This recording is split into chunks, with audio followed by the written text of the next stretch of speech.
All right, I guess we're all set, ready to rumble, huh? Yeah. Okay. Yeah. Look. Yeah, the numbers are going, and it's down here. I don't think you folks can see it. Yeah. It's yeah. Okay. No, but it's ah, no. It's like a little countdown thing. Yeah, or count up. I guess it really isn't counting down, is it? No, count. It'd probably be better if it counted down. Then I'd hurry. Counting up, I figure I got all the time in the world. You know what I thought I'd do today is a lot of folks will come up to me, "Hey, how'd you get a name like Doc South?" And and to those lucky enough to ask, or maybe unlucky enough to ask, I give them this story right here. Okay, and again, this is from my first book, the Book of Doc Blurps, the starter set. It's right near the end of the book. I figure after they read the book, they can find out how I got my name. When you think about it, a lot of DJs use names like Tom, Tom Johnson, or Tom, or two first names like Ed Thomas. Yeah, stuff. Yeah, there probably is some guy out there called Ed Thomas on the air. On the air now, yes, with the weather or whatever. They do a lot of that. I could be Rick Michaels. Richard Michael is yeah, like that, or Mike Richards. Although I think the trouble is at that point you start running into the possibility that other people will have your name. Yeah, and well, let me explain. I'll read what was in the book. It's towards the end of the book, in case you're okay. If you're looking to read along, it says, "Okay, how did I get my name? When I first started on the radio, I just used my real name. It didn't seem to matter what I called myself. The name my folks gave me was okay with me. It's true. Yeah, I just went on, with the real name.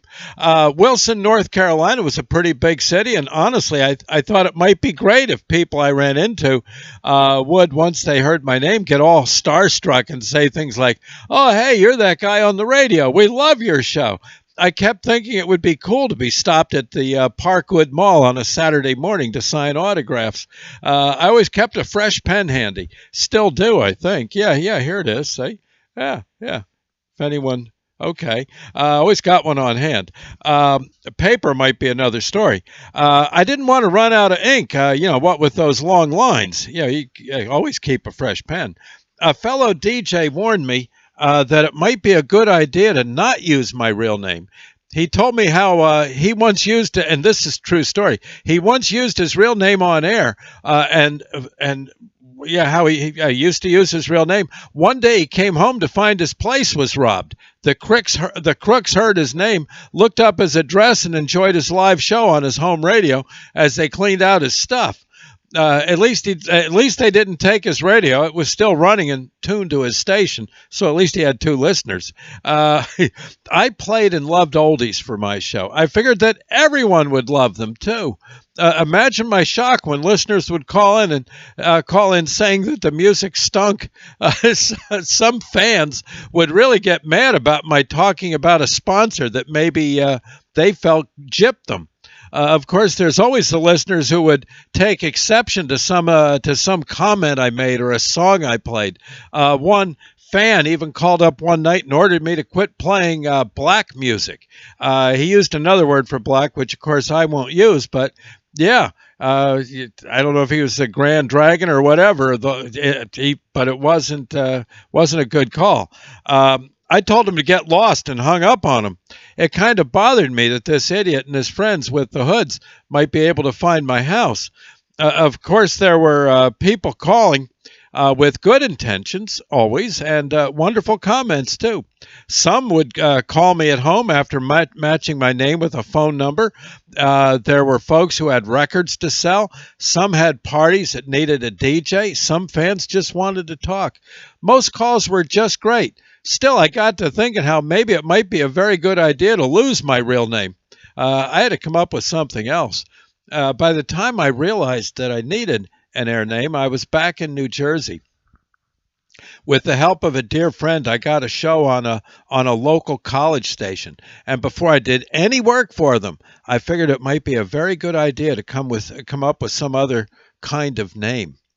And all I can say is it's hard to air name yourself. Think about it. Try it yourself. I must have gone through at least a dozen names. It was easier to, I was thinking Johnny Whoopi or Whoopi John, but I think that name was taken. It was easier to come up with names for my kids. Pets also are no problem, but to come up with an air name, wow, man, what a chore. Oh, eventually, after a day or so, I decided on Doc South. I used Doc because I was once a rescue person and devoted to helping people. I reasoned that DJs make people feel better. DJs make people feel better too. I decided on South because I got my start in the South. Rock and roll, as far as I'm concerned, started in the South as well. I also loved my name. I loved my time, rather, in the South. So there it was.